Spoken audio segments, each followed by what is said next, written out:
Igihe gihise ntabwo kigaruka, kandi uko gihita niko natwe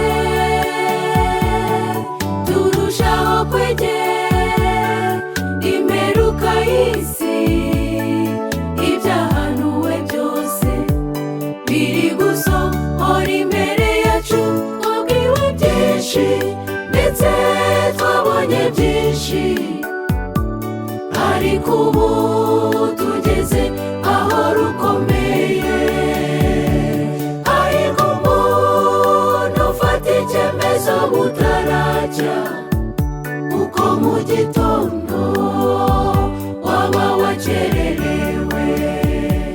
Nimuyisohokemo Babuloni.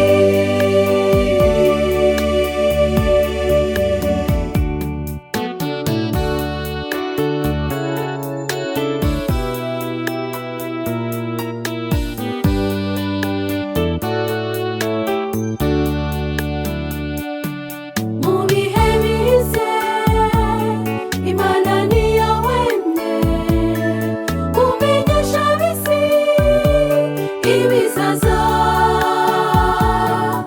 ariko n'ukuri ntabwo twiteguye uko bikwiriye. Bene data, jye mfite ubwoba. Twabwiwe byinshi ndetse twabonye byinshi, ariko ubu tugeze aho rukomeye. Ariko umuntu ufata icyemezo butaracya, kuko mu gitondo waba wakererewe. Nimuyisohokemo Babuloni.